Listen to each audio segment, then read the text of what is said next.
It is not only a disaster for Israel, not only a disaster for all democracies that are trying to combat terrorism, but a disaster for human rights as well. And it encourages terrorism. Why? What's the message that the Goldstone report sends to Hamas and Hezbollah? Your tactic is working. More rockets, more terrorist attacks. Force Israel to respond. Don't worry. Israel will be condemned. You will be applauded. They won't find evidence of you attacking civilians, but they will find evidence of Israel attacking civilians. So it's an encouragement to terrorism. It's also a discouragement to peace. If the Israelis want to eventually leave the West Bank the way they left the Gaza, remember when they left the Gaza, Prime Minister Sharon made a promise to the Israeli people. He said, leaving the Gaza will not in any way negate our security. If they dare to send rockets from the Gaza, we have the full ability to go back in and prevent the rockets, but not without being declared a human rights violator, not without being declared a war criminal. So it's going to be much harder for the government, whether it be a liberal government or conservative government, a centrist government, no matter what. It's going to be harder for any government to leave the West Bank now. After all, the West Bank puts rockets in close proximity to Ben Gurion Airport, to Jerusalem, to Tel Aviv, if they don't believe that they have the legal right to prevent terrorist attacks and to prevent rocket attacks. So the Goldstone report is a piece with the International Court of Justice decision that the security barrier is illegal. The security barrier which has saved so many lives. When before in the history of warfare has one security barrier saved so many lives, and yet the international courts ignore the life-saving aspects of it and they call it a land grab? Again, the politicization.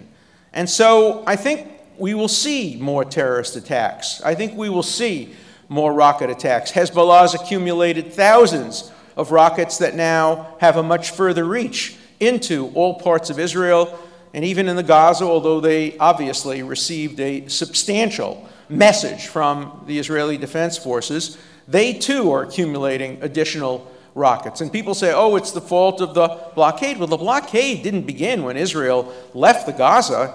The Gaza could have developed itself into a paradise, into Singapore on the Mediterranean. The Israelis left behind greenhouses, agricultural areas.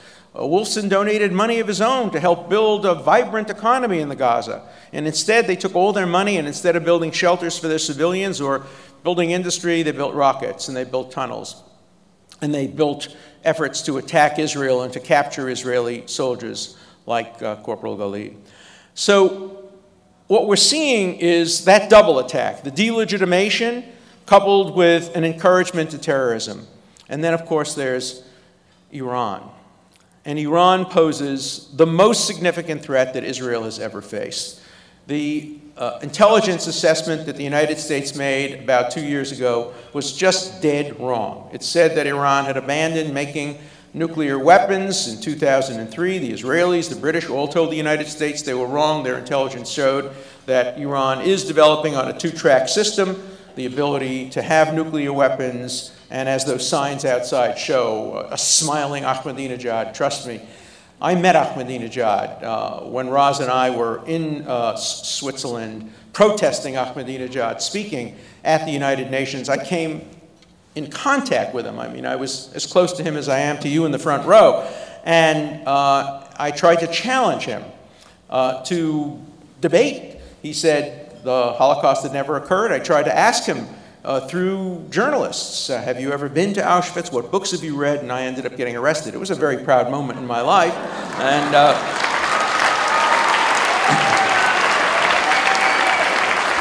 I called some people in high places in Washington, and the arrest didn't last very long. But the idea that anybody in the world would trust Ahmadinejad is just so preposterous and so absurd. And these people won't discuss, they won't debate. Richard Goldstone won't debate. I challenged him to a debate at Fordham University where he is teaching, and he refused to show up. And so I put the Goldstone report on a chair and I debated the Goldstone report without him being there. And I renew my challenge to him. Defend your despicable report. Defend what you claim you can prove. He can't prove it. He has no evidence because it isn't true. It's a canard. It's a blood libel. But yet it's one that's believed on many college campuses. And we're seeing the problems on college campuses increase. And it's a great, great worry because the college students are our future.